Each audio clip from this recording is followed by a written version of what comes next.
Hello and welcome to Europe Conversation. My guest today is the President of Ukraine, Volodymyr Zelenskyy. He is joining us from a secret location close to the front line. And that makes already the point. We are discussing this important topic of EU enlargement with a country during an ongoing war. What a challenging situation and what a decisive moment in history. So, Mr. President, thanks again for joining us. And let's start with a more strategic question. Is joining the European Union the strongest security guarantee for you? Thank you for the question. Undoubtedly, that is a very important security guarantee for Ukraine. But first, as for security guarantees, I would like to say that the most important thing is the Ukrainian values. Ukraine has chosen to be the EU member through the similar feeling of life, freedom, democracy, humanity, respect to the human rights, just respect to a human, to his or her choice. And that is why we are fighting today for all of that, for our land, for our homes, for the rights and the freedoms of our state. I am now at Pokrovsk direction, and I've come here to support our warriors, our soldiers. Of course, there are some of the issues I need to solve, but the most important thing is the moral support of our warriors at the hottest direction of the combats of the front line today. And believe me, they are at war, not only for the sake of their own families, or not only for their own homes, undoubtedly it is important, but for the Ukrainian future, the future of Ukraine in the European Union. So you mentioned it, the war seems to be intensifying. Russia fired in October more missiles at your country than ever before. Do you think that the EU is doing enough to end this war? Russia has intensified only because they don't succeed on the land, in the front line. That is why Putin doesn't have anything to sell to his own society. There is no success, and obviously it is very hard for him. He is spending and wasting lots of people. More than 300,000 of Russians were either wounded or they perished. 360,000 of Russians during these 10 months of this year. This is a huge number. So he started the energy terror. He hits against our energy sector. That is why there are so many missiles. This is the only thing he likes to achieve, chaos, so that people wouldn't have power during the winter without the water supply. This is how he sees his success. But he will not succeed in that as well. We will recover and we will protect ourselves.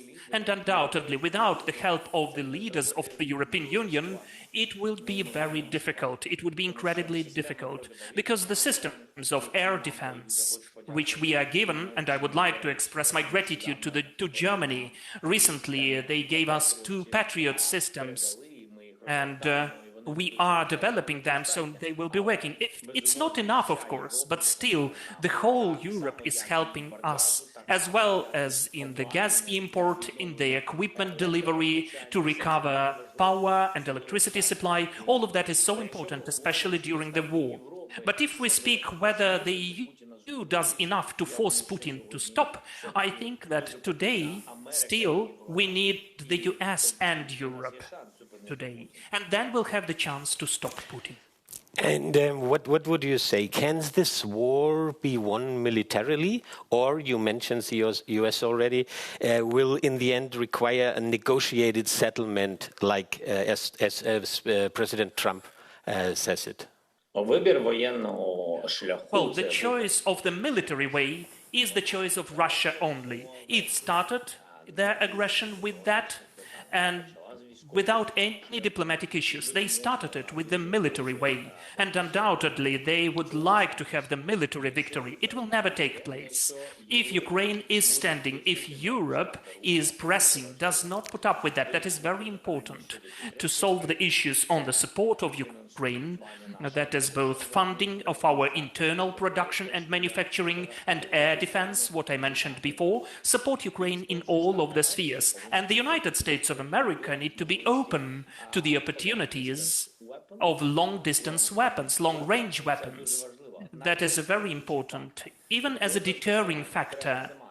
We need to have it, to use it. We need the support of the US. We need the support of President Trump about that. And it will be a decisive pressure against Russia. Then sanctions, which are so important. And here I'd like to express my gratitude to Europe, the European Union, for the 19th sanctions package. And Europe as well, because they are not postponing that. They are constantly forcing Russia to decrease their economy, which then it has to spend onto this war. That is important as well. And the latest sanctions of President Trump and the United States of America were really important against the oil companies of Russia. We cannot stop on that. We need secondary sanctions. We need following stronger gas sanctions, and also against nuclear generation of Russian Federation. All of those steps are really comprehensible, but against their military-industrial complex, so that they wouldn't construct and create so many missiles which Russia is using against Ukraine. All of those things are the tools of pressure. And this is the right thing to do if the aggressor is inadequate and doesn't want to stop. These are the tools, the things which would force and push Russia to the negotiations process, to diplomacy. And undoubtedly, in this diplomacy, we'll need both America and Europe. Let's stay one moment longer with the President of the United States. Has Donald Trump given you any indication that he supports Ukraine joining the European Union? Donald Trump is supporting Ukraine as the future EU member. We have discussed that with him. He is supporting that, and he understands that this is the choice of the Ukrainian people, and Ukraine is the part of Europe. Geographically, geopolitically, and historically. We were talking about the blockage of some of the points by the Hungarian leader, and I asked President Trump if he supports me in that to help us. So he told me that he will do everything possible, whatever he can. So the Commission's new enlargement report we are discussing today here delivers a lot of positive content concerning Ukraine. At one point it states, and I quote, "Despite the very difficult circumstances the country finds itself in on account of Russia's war of aggression, Ukraine continued to demonstrate remarkable commitment to the EU accession path over the last year." Remarkable commitment, Mr. President. Does that sound like a compliment to you, or more like much more needs to happen? For us, it's a very high assessment, evaluation of our work and our service, and I would like to thank for that to the European Union, the Presidents Kostu and Ursula von der Leyen, and all of the leaders who are taking part in this process. And also the technical team, that is how we sometimes say, but the technical team are the huge number of people who are helping Ukraine that much. So for us, it is very important. For us, Ukraine is fighting for its independence, and our future is in the EU, which is the part of our independence, the part of independence from the vector and factor of Russia. And for us, it is an important factor that we are highly assessed during this year. It is not that easy for us during the war to conduct these or those legislative amendments, obviously because of different reasons. I don't want to complain. We are a very strong country opposing Russia and their wish to destroy us. That is why I am sure that we will introduce all of the legislative amendments and other necessary steps. We have faced the task, the assignment, to implement all of that, to prepare all of the clusters till the end of the current year. We will be ready, or at least we will try to do our best, whatever we can, to achieve that. And about that, In my opinion, we have the united country, united population, society, the power, authorities, and that's an important factor. I wouldn't like this process to be too long, too lengthy. I mean, the processes which do not depend on us. Those are clusters opening. Why? Well, because the EU factor, the fact that Ukraine is fighting for itself in Europe is very important. For the morale, for the moral support, both of our people and all of our military. That is very important, that this is the bilateral movement. And we would really like that to be well assessed by all of the possible institutions and all of the leaders who are sometimes in doubts. So for us, the quicker Ukraine is able to open the clusters and to have the fully fledged negotiations platforms, the better it is for us. It will be a supporting factor for Ukraine. So as you know, and in the last weeks it was always reported, here in Brussels there are some concerns about judicial independence in Ukraine, especially after the creation of two independent anti-corruption bodies. The enlargement report says, recent negative trends, including a growing pressure on the specialized anti-corruption agencies and civil society, must be decisively reversed. What will you do to address these concerns? Well, in my opinion, I do not see that in the report. I know that there are certain messages, but I would check the real quotes from the report. But secondly, during the war, we have implemented the widest, the broadest anti-corruption infrastructure in Europe. And I don't know about any country who has that many anti-corruption authorities. Maybe it can be in other countries, but we are doing everything possible. There is a plan, and it's not the plan which we are inventing. This is the plan which we create in the dialogue with the European Union to start the negotiations platform, to open the clusters. Ukraine has to stick to the very specific list of laws and reforms. And that is why, during the war, we need to be more specific in our steps. We are focused on that in a sufficient way. There is a request from Ukraine. Our legislation should coincide or be approximate to the European one. There are certain laws and reforms, and we are implementing them. An interesting idea discussed here in Brussels, as you know, allow new members in earlier, but without full membership rights at first. Would you be willing to speed up a session, to give up a veto at the beginning?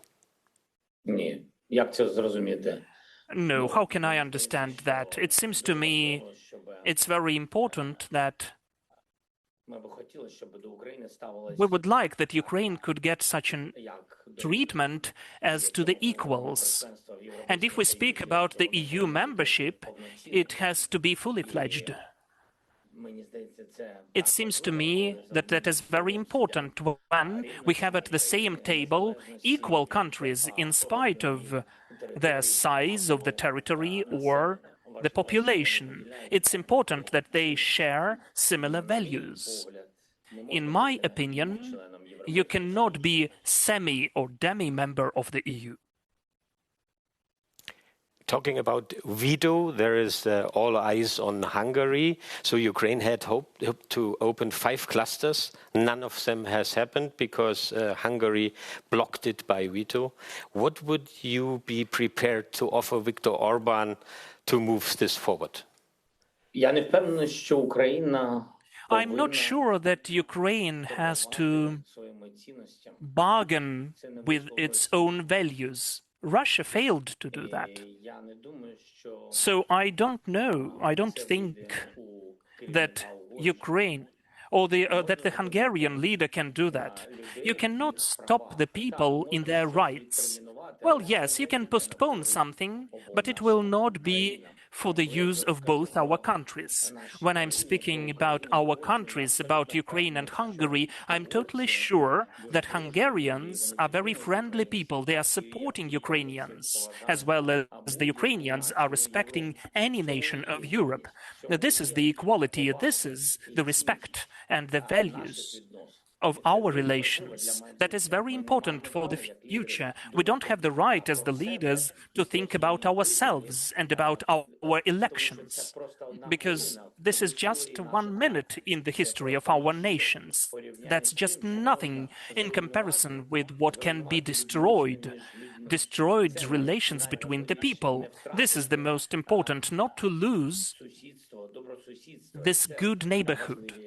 That's what's important. I don't think that I have to offer something to Viktor Orban. I think that Viktor Orban has to offer something for Ukraine, which is protecting the whole Europe from Russia.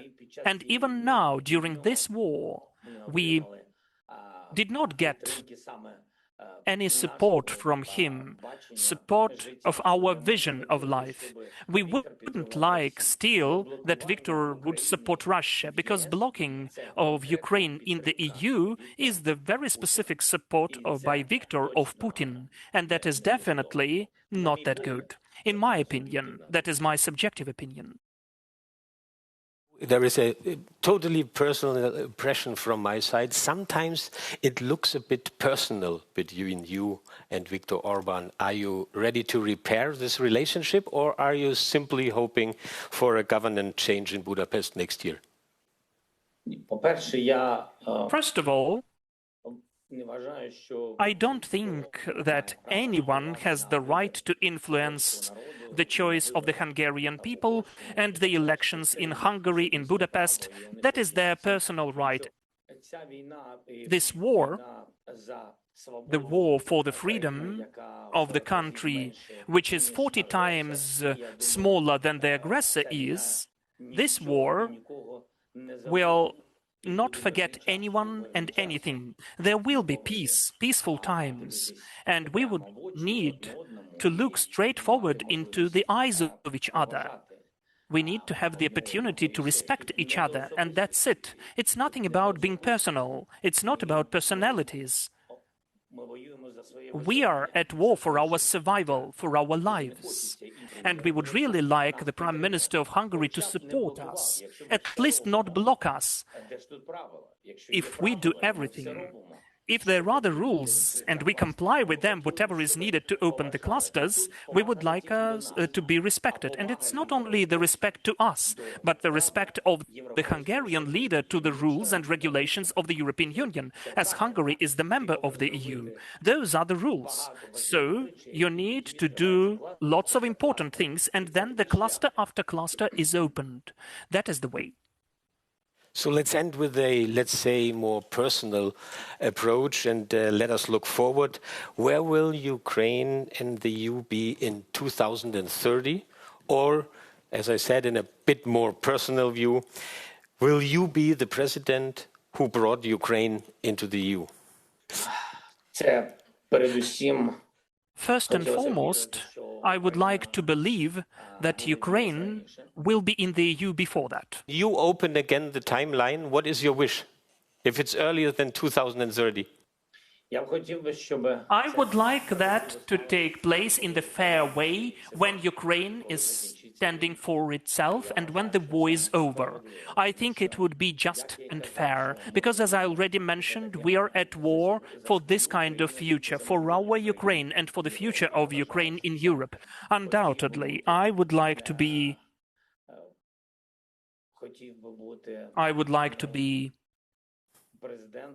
the president who is the president of Ukraine, which is in the EU. But it does not mean, definitely, that this is the main priority. The main thing is that Ukraine could join the EU. But who is the president then, at the moment, is the secondary thing. So thank you for this preview, a bit of personal preview. Thank you for being our guest today, and have a good and successful day. And when we wish you that, it's much more than just a polite closing. So thank you for coming on the Europe Conversation. Thank you.